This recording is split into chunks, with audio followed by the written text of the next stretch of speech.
Toxoplasma adalah suatu penyakit yang disebabkan karena hewan atau disebut juga sebagai zoonosis. Toxoplasma dalam bahasa Yunani memiliki arti berbentuk seperti panah.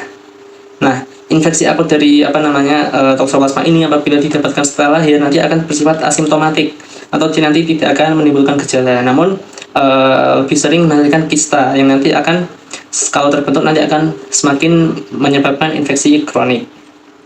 Nah, baik infeksi akut maupun infeksi kronik, Toxoplasma ini dapat menyebabkan gejala klinis, termasuk diantaranya yaitu ada limfadenopati, ensefalitis, miokarditis, dan juga pneumonitis.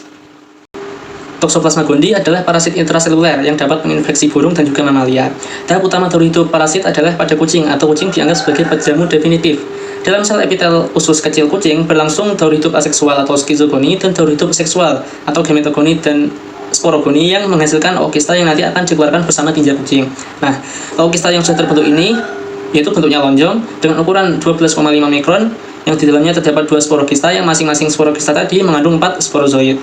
Bila ookista yang sudah dikeluarkan oleh kucing ini tertelan oleh mamalia lain ataupun burung atau host perantara, maka pada berbagai jaringan host perantara ini akan dibentuk kelompok-kelompok tropozoid yang dapat membelah secara aktif atau disebut juga sebagai takizoid. Toxoplasma gondii dapat menular ke manusia melalui beberapa rute, yaitu yang pertama yaitu bisa melalui transmisi kongenital Toxoplasma gondii kepada janin yang terjadi melalui secara in utero atau melalui plasenta apabila ibu dari janin tersebut mendapat infeksi primer waktu ia hamil. Jadi ibu hamil yang memiliki penyakit toxoplasmosis dapat menyebarkan atau menularkan penyakit tersebut ke janinnya melalui plasenta. Kemudian pada toxoplasmosis juga dapat menyebar melalui makanan daging mentah ataupun daging yang kurang matang, misalnya pada sate. Kalau daging tersebut yaitu mengandung suatu kista jaringan atau takizoid dari Toxoplasma gondii, maka dia dapat menular ke konsumen tersebut. Tapi pada orang yang tidak makan daging pun tetap akan terjadi penularan apabila ookista tadi yang dikeluarkan bersama tinja dapat tertelan oleh mamalia. Kemudian untuk faktor atau rute lain yaitu infeksi dari Toxoplasma gondii dapat juga terjadi melalui pada waktu pengerjaan autopsi. Jadi melalui autopsi pun dapat menjadi penyebab menyebarnya dari Toxoplasma gondii ini. Kemudian infeksi dapat terjadi juga melalui transplantasi organ dari donor yang dimana donor tersebut menderita toxoplasmosis laten, dan juga yang terakhir, rute terakhir yaitu transfusi darah juga dapat menjadi penyebab dari infeksi Toxoplasma gondii ini. Ketika parasit sudah mampu menginvasi pejamu seperti yang dijelaskan pada proses etiologi, proses berikutnya adalah ketika di dalam eritrosit. Parasit mengalami perubahan morfologi menjadi takizoid. Takizoid akan mencetuskan respon, yaitu mengeluarkan IgA sekretory spesifik parasit. Parasit akan menyebar ke berbagai organ, terutama jaringan limfatik, otot lurik, miokardium, retina, plasenta, hingga ke sistem saraf pusat. Di tempat-tempat tersebut, parasit akan menginfeksi sel pejamu, bereplikasi, dan menginvasi sel yang berdekatan sampai terjadilah proses yang khas, yaitu kematian sel dan nekrosis vokal yang dikelilingi oleh respon inflamasi akut. Pada pejamu dengan imunokompeten, imunitas humoral maupun seluler dapat mengontrol infeksi dengan baik dengan produksi interferon gamma dan interleukin 12 yang distimulasi oleh CD154 yang diekspresikan pada sel CD4 yang teraktivasi, yang akan bertindak dengan menstimulasi sel dendritik dan makrofag untuk memproduksi interleukin 12 lebih banyak dan memproduksi interferon gamma oleh sel T. Interferon gamma akan menstimulasi aktivitas dari anti-Toxoplasma gondii dan memicu aktivasi sel makrofag untuk melakukan fagositosis. Pada pejamu dengan imunokompromis atau pada janin, faktor-faktor imun yang dibutuhkan untuk mengontrol penyebaran penyakit jumlahnya sangat rendah.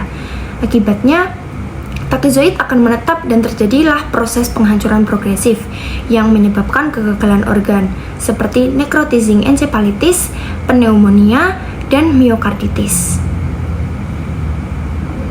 Saya akan menjelaskan tentang manifestasi klinis toxoplasmosis berdasarkan 4 kategori utama. Pada kategori pertama yaitu adalah infeksi pada seseorang dengan sistem imun yang normal atau imunokompeten. Infeksi toxoplasmosis pada kategori ini biasanya tidak menimbulkan gejala atau simptom asimptomatik. Namun, pada 10-20% orang akan menimbulkan gejala ringan seperti limfadenopati atau pembesaran kelenjar getah bening yang terutama ditemukan pada leher. Nah, penting juga untuk diperhatikan bahwa limfadenopati dapat terjadi pada kondisi lain seperti limfoma. Sehingga untuk memastikan toxoplasmosis perlu adanya pemeriksaan penunjang. Selain itu, gejala lain yang dapat timbul adalah demam, malaise, keringat pada malam hari, nyeri otot, sakit tenggorokan, serta pembesaran organ seperti hepatomegali dan splenomegali. Untuk kategori yang kedua adalah pada seseorang dengan sistem imun yang terganggu atau imunokompromis. Biasanya ini terjadi pada pasien dengan imun yang lemah. Biasanya ini juga terjadi pada pasien yang menderita HIV atau AIDS. Pada kategori ini, biasanya infeksi toksoplasmosis menimbulkan gejala yang lebih serius. Dan manifestasi yang sering dijumpai adalah ensefalitis, yaitu adalah peradangan pada otak yang dapat menyebabkan gejala neurologis seperti gangguan mental, sakit kepala, demam, defisit neurologis, atau kelainan pada nervus cranialis. Infeksi pada seseorang dengan imunokompromis dapat juga menyebar pada organ lain seperti mata, paru, dan jantung. Untuk kategori yang ketiga adalah infeksi okular atau infeksi melalui mata. Ini seringkali terjadi pada pasien dengan infeksi kongenital atau pada seseorang yang lebih tua. Manifestasi yang sering timbul adalah chorioretinitis. Gejala khas chorioretinitis yang sering muncul pada ini adalah fotofobia atau sensitif pada cahaya, serta penglihatan kabur, nyeri mata, skotoma, dan epifora atau produksi air mata yang berlebihan. Yang terakhir adalah infeksi kongenital. Infeksi toksoplasmosis yang ditularkan pada ibu ke janin dapat mengakibatkan kelainan serius pada bayi. Risiko transmisi meningkat seiring dengan usia kehamilan. Namun, gejala akan lebih berat apabila seorang ibu terinfeksi toksoplasmosis pada awal kehamilan. Manifestasi klinis pada bayi yang terinfeksi dapat berupa strabismus, chorioretinitis, mikrosefalus atau kepala kecil, hidrosefalus atau penumpukan cairan di otak, retardasi psikomotor, serta anemia dan trombositopenia. Infeksi pada bayi dapat menyebabkan dampak jangka panjang seperti gangguan perkembangan dan cacat bawaan. Diagnosis toksoplasmosis dengan pemeriksaan penunjang dapat ditegakkan melalui serangkaian tes, seperti tes serologi, pemeriksaan radiologi, dan molekuler. Kombinasi tes serologi sering diperlukan untuk menentukan infeksi masuk akut ataupun kronis. IgG akan muncul dalam 1-2 minggu pertama infeksi dan dapat bertahan selama bertahun-tahun atau seumur hidup. Tes IgG dapat digunakan untuk membantu melihat infeksi akut atau kronis. Antibodi IgM akan muncul segera setelah infeksi dan umumnya akan menghilang dalam beberapa bulan. IgA dan IgE terdeteksi pada infeksi akut orang dewasa dan infeksi kongenital. Pemeriksaan IgG dan IgM dapat diulang saat jumlah CD4 mendekati 200 per mm3. Pemeriksaan IgG direkomendasikan pada semua kasus HIV karena hasil yang positif mengindikasi pasien memiliki resiko toksoplasmosis. Selanjutnya adalah PCR dan isolasi parasit. PCR dapat mendeteksi Toxoplasma gondii pada jaringan yang terinfeksi, antara lain biopsi jaringan otak, cairan cerebrospinal, cairan vitreous, aqueous, cairan ketuban, dan bronchoalveolar lavage atau BAL. Isolasi parasit dari cairan tubuh dan biopsi jaringan dapat dilakukan, namun cara ini membutuhkan kultur yang memakan waktu yang sangat lama, yaitu kurang lebih 6 bulan. Kemudian, selanjutnya adalah pemeriksaan radiologi. Pemeriksaan neuroradiologi dilakukan untuk melihat adanya toksoplasmosis encephalitis. Pada pemeriksaan magnetic resonance imaging atau IMR otak, atau jika tidak tersedia CT scan kepala, dapat ditemukan abnormalitas vokal atau multifokal. Hasil CT scan dengan kontras menunjukkan adanya lesi multiple dengan cincin atau penyengatan pada keterlibatan ganglia basalis dan kortikomedularis pada 70-80% pasien toksoplasmosis encephalitis. Kemudian pemeriksaan ultrasonografi atau USG antenatal. Pemeriksaan ini direkomendasikan untuk wanita hamil yang dicurigai atau didiagnosis terinfeksi akut. Hingga 2/3 kasus toksoplasmosis kongenital tidak menunjukkan kelainan apapun pada pemeriksaan USG. Temuan yang mengidentifikasi adanya infeksi toksoplasma gondii antara lain kalsifikasi intrakranial, mikrosefali, pelebaran ventrikel, hepatosplenomegali, asites, dan radiasi pertumbuhan intrauterin yang berat. Tujuan terapi toksoplasmosis secara keseluruhan yang pertama adalah untuk mengurangi gejala pada pasien dengan sistem imun yang lemah. Kemudian, mencegah infeksi berkembang menjadi gejala akut dengan menekan jumlah parasit aktif. Mempercepat penyembuhan melalui pengobatan yang efektif dalam menekan aktivitas parasit. Dan yang terakhir, mencegah komplikasi serius seperti encephalitis dan infeksi bronkial, terutama pada kelompok berisiko tinggi seperti pasien imunosupresi dan ibu hamil. Standar dan pedoman terapi. Pasien yang hanya memperlihatkan gejala limfadenopati tidak perlu terapi yang spesifik, kecuali jika terdapat gejala yang persisten dan berat. Pasien dengan ocular toxoplasmosis harus diobati selama 1 bulan dengan menggunakan sulfadiazin dan pirimetamin. Susunan pengobatannya dapat diberikan pirimetamin dengan dosis awal 50-75 mg per hari, ditambah dengan sulfadiazin 4-6 gram per hari, dan dapat juga diberikan kalsium folinat 10-15 mg per hari selama 6 minggu. Susunan pengobatan ini hanya bekerja aktif terhadap stadium takizoid pada toxoplasmosis. Jadi, setelah menyelesaikan pengobatan awal, penderita harus mendapat terapi supresif seumur hidup dengan pirimetamin dosis 25-50 mg dan juga sulfadiazin 2-4 gram. Jika pemberian sulfadiazin tidak dapat ditolerir, maka dapat diberikan kombinasi pirimetamin dosis 75 mg per hari ditambah dengan clindamycin 400 mg 3 kali per hari. Neonatus yang terinfeksi secara kongenital dapat diobati dengan pemberian pirimetamin oral 0,1 sampai 1 mg per kilogram BB dan sulfadiazin 100 mg per kilogram BB. Atau dapat juga diberikan golongan spiramycin 100 mg per kilogram BB ditambah dengan prednison 1 mg per kilogram BB. Sedangkan untuk pasien yang alergi terhadap sulfadiazin dapat diganti atau dapat diberikan dengan atovaquone, azitromycin, dan clindamycin. Pada ibu hamil dapat diberikan pirimetamin melalui oral dalam dosis 1 gram sebanyak 3 kali per hari bila hasil PCR dari amniocentesis negatif.